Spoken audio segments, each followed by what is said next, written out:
With a fine weekend, a powerful motorbike and a girlfriend on the back, the ton-up boys set off. 2 short days for riding high and fast, to wind and weave, and often to be a menace.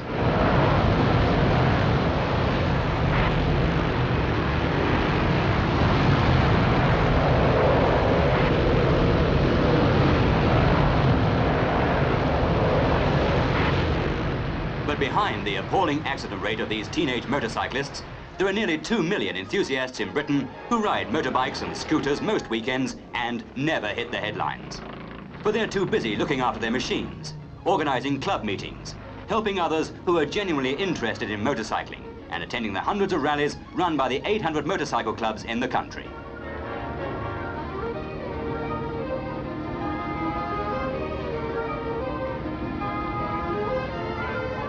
To the majority of motorcyclists, going for a ride is a family affair. And at the end of it, there's usually a get-together, like this club rally open to everyone at Bewley in Hampshire's New Forest.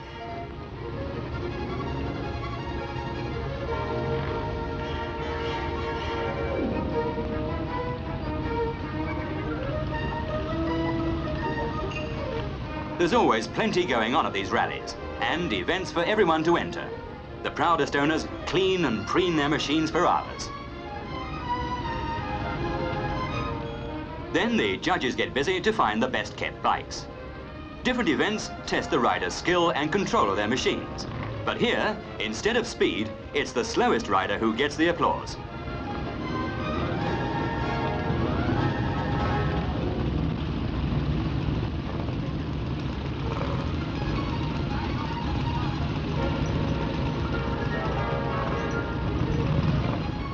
At the Montague Motor Museum, the vintage models of a more leisurely period attract the visiting motorcyclists.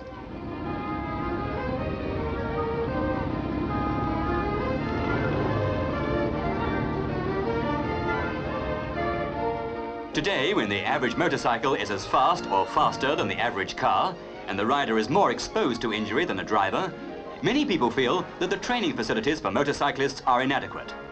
There are only 140 such schools in Britain, all run by the RAC, but there are more than 10,000 car driving schools.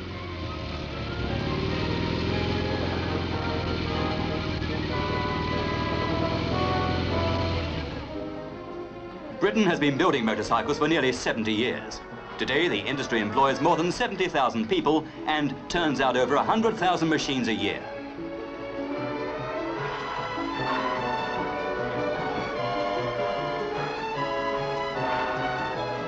One-third of this output, £5 million worth of machinery carefully packed and crated, goes for export. America is Britain's biggest overseas customer, especially for high-powered machines, but they go all over the world.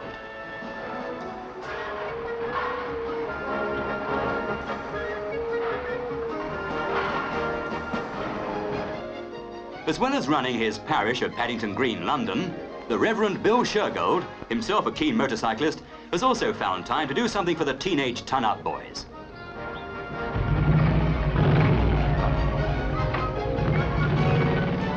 From his old parish in Hackney, he runs what is called the 59 Club, a church club to which black-jacketed rockers flock from every part of the country.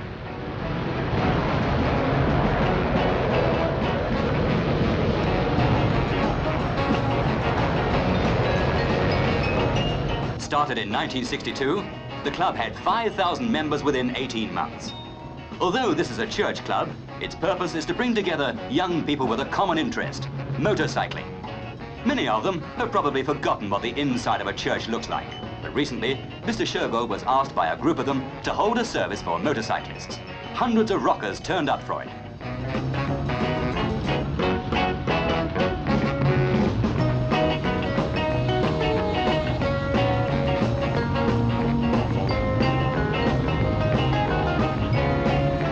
New club members join every week, and the Hackney premises have already become too small. More and more of these teenagers ask Father Bill, as they call him, for confirmation and communion. Many of them join in local social work and help charities.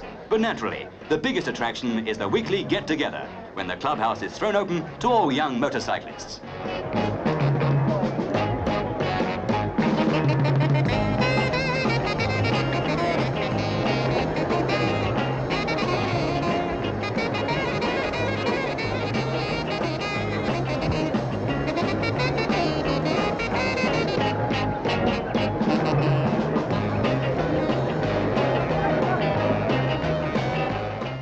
uniform is black leather.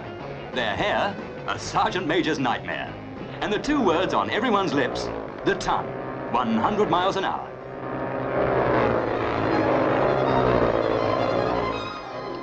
Apart from summer outings and winter evenings in the clubhouse, many of Britain's motorcycle clubs devote time to giving others a taste of their sport. Every year, members of the Southampton Club take boys and girls from a local children's home for a day's run. If there aren't enough sidecars to get them all in, then other members bring cars.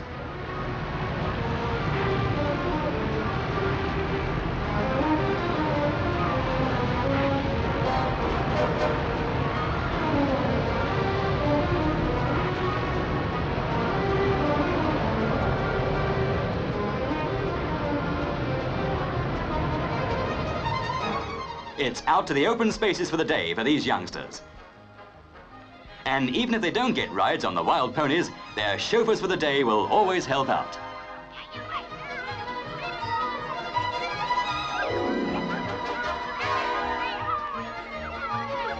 Ride a motorbike? Go on, nothing to it. From a house in South London, 4,000 motorcyclists may be called out on a mission of mercy at any time of day or night. They are members of the Volunteer Emergency Service, an organisation started in 1962 by Mrs. Margaret Ryerson and her husband. Hospitals, welfare societies, public health authorities, blood transfusion centres, anyone in fact with an urgent transport problem that concerns people's welfare, ring this house and the emergency service goes into action.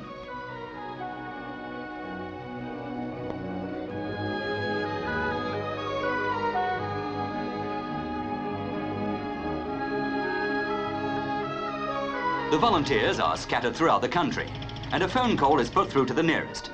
These missions are entirely voluntary. The riders pay for their own petrol, and they even pay to join the organisation. 17-year-old Chris O'Hanlon, one of the volunteers in Surrey, is still at school. But here, he's being called out to deliver blood urgently required by a local hospital.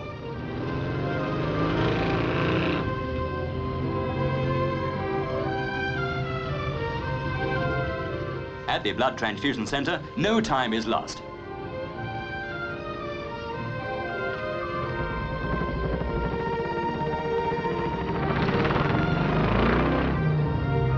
Soon he's on his way again with a box strapped to the back of his bike that could mean the difference between life and death for someone. Someone who might even be a fellow motorcyclist.